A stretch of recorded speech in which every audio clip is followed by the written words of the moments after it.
नमस्कार दोस्तों, मेरा नाम है विकास और आप देख रहे हैं मेरा YouTube channel money group Vikas. अगर आप मेरे चैनल पर नए हैं तो please subscribe the channel and click the bell icon. आज हम डिस्कस करने वाले हैं कि आप पहला 1 करोड़ रुपया कैसे बना सकते हैं, राइट? पहला 1 करोड़ सभी लोग बोलते हैं 1 करोड़ बना लो यार, पहला 1 करोड़ बना लो उसके बाद जो है रास्ता काफ़ी आसान है, राइट? तो पहला 1 करोड़ कैसे बनाया जा सकता है कि जितना जल्दी से जल्दी आप पहला 1 करोड़ बनाओगे, फिर जो है आपको लगभग अगर 5 साल लगेगा आपको लगभग अगला 2 करोड़ बनाने में, फिर अगला 4 करोड़ बनाने में 5 साल लगेगा। तो पहला अगर 1 करोड़ बना लोगे तो जो है रास्ता आसान रहेगा। कोई गलत काम तो करना नहीं है, कोई स्मगलिंग नहीं करना है, कोई ड्रग नहीं बेचना है, राइट? कुछ गलत इल्लीगल कोई काम करना नहीं है। मतलब अच्छा काम करके वी आर जेंटलमैन, राइट? तो अच्छा काम करके कैसे 1 करोड़ बनाया जा सके, राइट? जितना लोग मेरा वीडियो देख रहे हैं, ज़्यादातर लोग जॉब करते होंगे, राइट? तो जो प्रोफेशनल हैं, जो जॉब करते हैं, जो एम्प्लॉयमेंट मतलब जो कर रहे हैं, राइट? तो वो लोग 1 करोड़ रुपया कैसे बना सकते हैं, राइट? तो चलिए एक-एक करके हम डिस्कस करते हैं कि आप कैसे बना सकते हैं। तो सबसे जो पहला पॉइंट है कि आपको अपना फ़ाइनेंशियल गोल सेट करना होगा, राइट? कि आपको जो है कितने समय में आपको 1 करोड़ रुपया चाहिए, राइट? और आपको जो है आपके पास क्या-क्या काम है जिसके लिए आपको पैसा चाहिए। तो एक फ़ाइनेंशियल गोल सेट करना काफ़ी ज़्यादा ज़रूरी है, राइट? तो ये आपको देखना होगा। पहला फ़ाइनेंशियल गोल सेट कर लीजिए। दूसरा है कि आपको बजट बनाना है। बजट बहुत ज़रूरी है। बजट जो है आपका जो इनकम स्ट्रीम क्या है, आप जॉब कर रहे हो या कहीं और से पैसा आ रहा है तो राइट? तो एक पेपर पे नोट करो आपके टोटल इनकम स्ट्रीम जो भी हैं, उसको जो है कैसे डिवाइड करना है इनकम स्ट्रीम्स को, कहाँ-कहाँ पैसा एलोकेट करना है, तो इसका एक फ़ॉर्मूला है 50, 30 और 20। तो जितना भी आपके पास पैसा है, जितना भी है मतलब कि लेट्स से क्योंकि अगर 1 करोड़ है तब तो अगर हर महीने 1 करोड़ आ रहा है तब तो फिर बात ही नहीं करनी है। तो उसपे 50, 30 या 20 का रूल एप्लीकेबल नहीं होगा। जो भी जॉब कर रहे हैं नॉर्मली और छोटे बिज़नेसमैन जो है नॉर्मली उनकी जो है इनकम बहुत ज़्यादा नहीं होती है, राइट? तो जो नॉर्मली जो लोग हैं, जो टैक्स पेयर हैं, उनके लिए मैं बात कर रहा हूँ कि आप जो है बजटिंग कर सकते हो अपने पैसे का 50, 30 और 20 के हिसाब से। मतलब जो भी आपका आमदनी है, उसको जो है आधा पैसा आप खर्च कर सकते हो। रेंट दे सकते हो, अगर घर खरीदे हुए हो तो ईएमआई दे सकते हो। बच्चा अगर आपका स्कूल जाता है तो स्कूल फी दे सकते हो, घर का राशन पानी उससे आएगा। मतलब फैमिली रन होगा आधे पैसे से। अगला जो 30% है, उससे जो है आपको आप वीकेंड में कहीं घूमने जाना है, मूवी देखना है, कुछ अगर घर में ज़रूरत की का सामान है, अगर कुछ एक्सपेंसिव चीज़ है जो घर के लिए खरीदना ज़रूरी था, तो उसको आप मतलब रेफ्रिजरेटर हो गया, टीवी हो गया, राइट? बेड हो गया, राइट? तो ये सब चीज़ें जो है आप खरीद सकते हो। कहीं घूमने जाने का प्लान है, तो ये सब जो है आप कर सकते हो 30% में। तो 50-30 हो गया, बाकी बचा 20। 20% जो पैसा है आपको हर महीने सेव करना है। सेव करना है, राइट? तो ये बहुत ज़्यादा ज़रूरी है। और अगला जो बजटिंग का पार्ट होता है इन्वेस्टमेंट। तो सेव करके क्या करोगे? सेविंग कहाँ करोगे? सेविंग के लिए बहुत सारा ऑप्शंस है, म्यूचुअल फंड है, फिक्स्ड डिपॉज़िट है, मतलब डेट है और इक्विटी है। तो डेट में आपको जो है ज़्यादा रिटर्न काफ़ी ज़्यादा मिलता नहीं है। लगभग 8, 7, 8% 9% मैक्सिमम मिलता है, राइट? तो म्यूचुअल फंड में अगर आप जाते हो तो आपको वहाँ पे कम से कम 12% का रिटर्न मिलता है। तो आपको इन्वेस्टमेंट अपॉर्च्युनिटीज़ जो है एक्सप्लोर करना होगा। और इन्वेस्टमेंट कहाँ करना है ये जो है मैं अगला अगला जो है पॉइंट में डिस्कस करने वाला हूँ, राइट?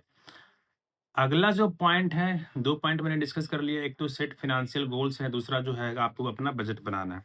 तीसरा जो पॉइंट है आपको स्टॉक मार्केट में जो है इन्वेस्टमेंट करना होगा, राइट? अगर आप स्टॉक मार्केट में इन्वेस्टमेंट करते हैं तो फिर जो है आपको कैसे करना होगा, आपको स्टॉक मार्केट में इन्वेस्टमेंट करने के लिए बहुत सारा तरीका है।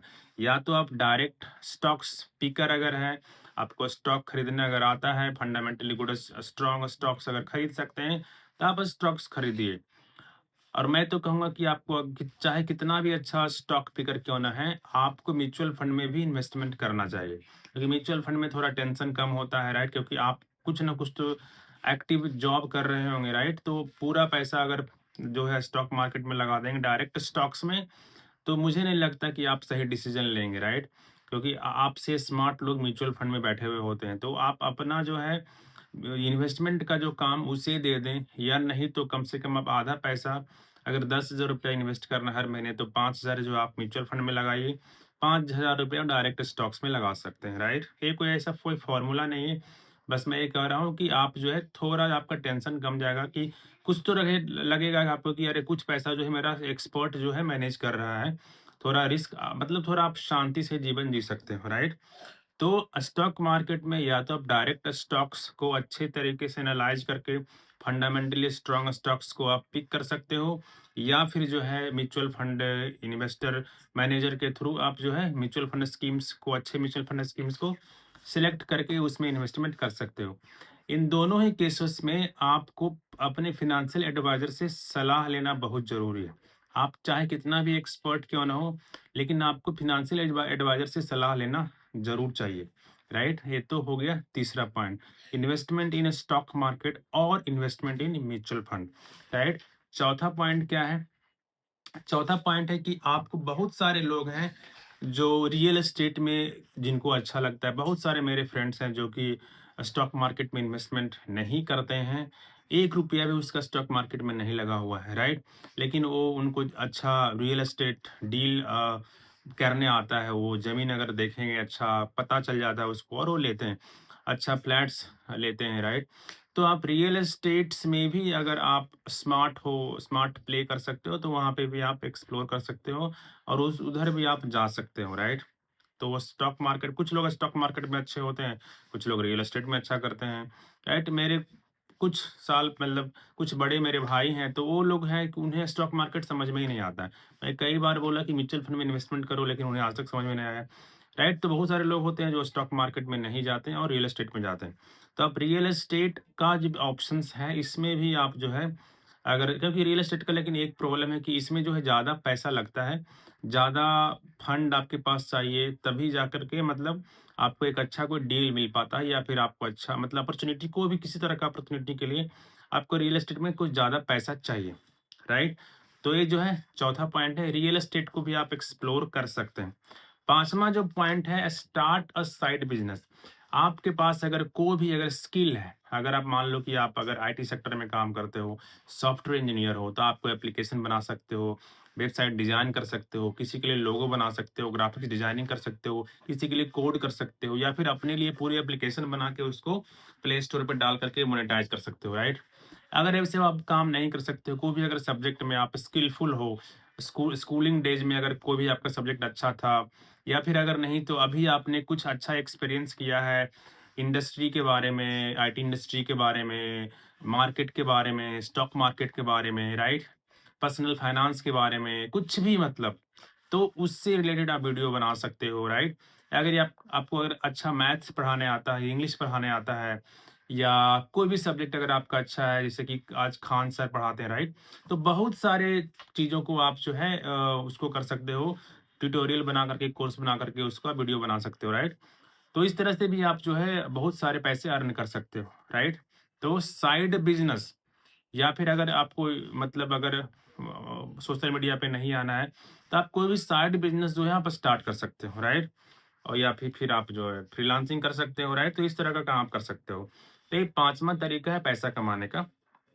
छठा है कि आपको इन्वेस्टमेंट करना है, या तो आप गोल्ड में करोगे या तो आप सिल्वर में करोगे, राइट? गोल्ड में या सिल्वर में अगर आप इन्वेस्टमेंट करोगे, तो एक फॉर्मूला है कि आपको कम से कम जो है 5% अपने टोटल जितना भी इन्वेस्टमेंट कर रहे हो, ऐसा नहीं कि अब 1 करोड़ रुपया इन्वेस्टमेंट हो गया है या 50 लाख हो गया है, इसमें से 1 लाख रुपया भी गोल्ड में लगा हुआ नहीं है। तो एक फॉर्मूला है कि आप जितना भी इन्वेस्टमेंट करते हो, राइट? जितना भी इन्वेस्टमेंट करते हो उतना उसका कम से कम जो है 5 से 8% जो है उसका जो पोर्टफोलियो का हिस्सा है, वो गोल्ड में होना चाहिए। और जो है लगभग 10 से 15% का जो हिस्सा है टोटल पोर्टफोलियो का, वो लगभग सिल्वर में होना चाहिए। सिल्वर का डिमांड काफ़ी ज़्यादा है, सिल्वर जो है काफ़ी ज़्यादा ऊपर जाने वाला है। इलेक्ट्रिकल व्हीकल के कारण सिल्वर्स का काफ़ी डिमांड ज़्यादा है और काफ़ी ऊपर जाने वाला है। सिल्वर या गोल्ड दोनों मिला करके लगभग पिछले साल लगभग 20% का रिटर्न दिया है, और इस साल भी प्रोजेक्टेड है कि सिल्वर और गोल्ड दोनों ही लगभग अच्छा खासा रिटर्न देगा ही, स्टॉक मार्केट को भी बीट कर सकता है, राइट? तो ये जो है अनुमान लगाया जा रहा है। तो ये आप छठा ऑप्शन जो है गोल्ड या सिल्वर में भी अपॉर्चुनिटी को एक्सप्लोर कर सकते हो। नेक्स्ट है कि आपको हाई हाई यील्ड इन्वेस्टमेंट्स को जो है कंसीडर हाई यील्ड इन्वेस्टमेंट, जैसे कि फिक्स डिपॉजिट हो गया, बॉन्ड हो गया, पीपीएफ हो गया, पब्लिक प्रोविडेंट फंड हो गया, तो इन एनपीएस हो गया। तो ये सारे जो गवर्नमेंट के स्कीम्स हैं, यहाँ पे भी इन्वेस्टमेंट कर सकते हो। एनपीएस में ये जो नेशनल पेंशन स्कीम्स हैं, इसमें आप लॉन्ग टर्म के लिए प्ले कर सकते हो। जैसे ही आपका जॉब लगा तैसे आप एनपीएस में इन्वेस्टमेंट स्टार्ट कर सकते हो। और एनपीएस में लगभग रिटर्न आपका लगभग 12% का मिल जाता है। अगर इसमें एक होता है कि आप 75% एलोकेशन इक्विटी में भी कर सकते हो और 25% एलोकेशन जो है आप डेट में कर सकते हो। तो इससे आपका पैसा जो है लगभग 12% का return over the period of time, अगर पूरे 30 ईयर्स तक आप इन्वेस्टेड रहते हो एनपीएस में, तो आपका अच्छा खासा रिटर्न लगभग स्टॉक मार्केट के बराबर, लगभग इंडेक्स जो स्टॉक मार्केट इंडेक्स है सेंसेक्स या निफ्टी, लगभग उसके बराबर का रिटर्न आपको बना के देता है एनपीएस। और पीपीएफ जो है ये जो है लगभग ए ट्रिपल ए रेटेड स्कीम है सरकार का। और इसमें जो है ये टैक्स एग्जम्प्टेड है। इसका जो भी प्रॉफिट होगा पीपीएफ का, उसमें आपको टैक्स देना नहीं पड़ता है, तो एक इसका एक अच्छा बात है, राइट। तो इस तरह से टैक्स नहीं देना पड़ रहा है, तो उसको भी आप रिटर्न में कैलकुलेट कर सकते हैं। तो ये मतलब लॉन्ग टर्म में ये भी अच्छा खासा रिटर्न आपको बना कर दे देगा। लगभग जो फिक्स डिपॉजिट है, लगभग ये भी आपको 7-8% का रिटर्न देता है। तो इसमें भी एक स्टेबल रिटर्न, जहाँ की स्टॉक मार्केट के अप्स एंड डाउन से आपको अगर मतलब नहीं अगर परेशान होना है, तो आप ये स्टेबल ऑप्शंस में भी इन्वेस्टमेंट कर सकते हो। नेक्स्ट है कि आपको अगर अपना जो है टैक्स सेवर हो, अब सॉरी, टैक्स अगर पेइंग हो, पे कर रहे हो आपका अगर इनकम टैक्सेबल है, टैक्स पे करके आप परेशान हो गए हो, तो आपको टैक्स कहाँ कैसे बच सकता है आपको एक्सप्लोर करना होगा। जैसे कि बहुत सारे सेक्शंस हैं टैक्स बचाने के लिए। एटीसी है, जहाँ पे सेक्शन एटीसी में आप लगभग 1.5 लाख रुपया अगर आप इन्वेस्टमेंट करते हो, तो आपका लगभग वो 1.5 लाख रुपया पे टैक्स आपको देना नहीं पड़ेगा। फिर मेडिकल हो गया, मेडिकल इंश्योरेंस अगर लेते हो अपने फैमिली के लिए या अपने पेरेंट्स के लिए, तो लगभग आपका 50, दोनों फैमिली के लिए 50-25 अपने लिए 50-25 हज़ार और पेरेंट्स के लिए 25 हज़ार और 5 हज़ार ऊपर से। और प्रिवेंटिव केयर के लिए या डॉक्टर से अगर साल के दौरान आपने दवाइयाँ वगैरह ली है या दिखाया वगैरह है, तो उसका 5 हज़ार आप और कैलकुलेट कर लीजिए। तो टोटल आपका जो 55 हज़ार रुपया है, मेडिकल आपके ऊपर और आपके पेरेंट्स के ऊपर, और 5 हज़ार रुपया ऊपर से और, तो 55 हज़ार रुपया आप ऐसे बचा सकते हो।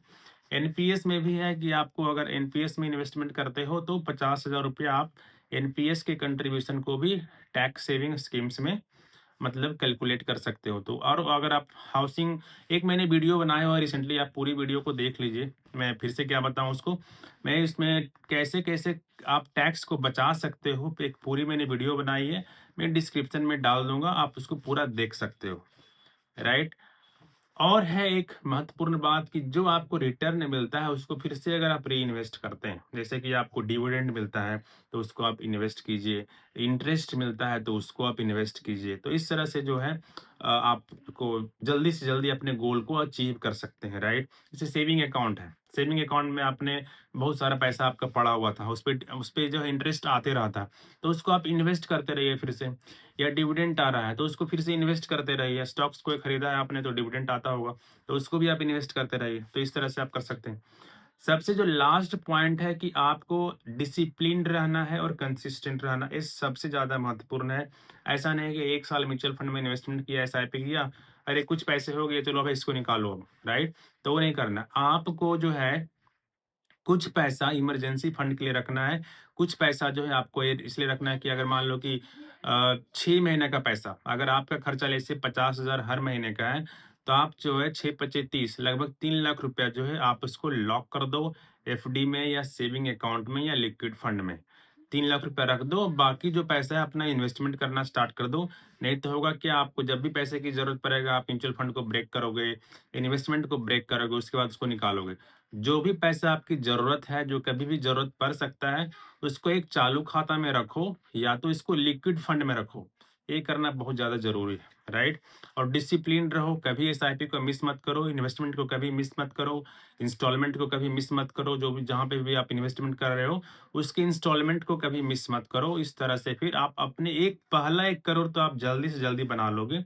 उसके बाद तो फिर जो है कोई आपको रोक नहीं सकता। आप जल्दी, फिर जल्दी आपका 2 करोड़ बनेगा, फिर 4 करोड़ बनेगा, फिर 8 करोड़ बनेगा, फिर 16 करोड़ बनेगा। इस तरह से तो फिर मतलब आप दौड़ते रह जाओगे, राइट। अगर आपको मेरा वीडियो पसंद आया तो प्लीज़ लाइक द वीडियो और अगर मेरे चैनल पे आप नए हैं तो please subscribe the channel and click the bell icon. फिर मिलते हैं अगली वीडियो में, तब तक के लिए bye bye, have a nice day.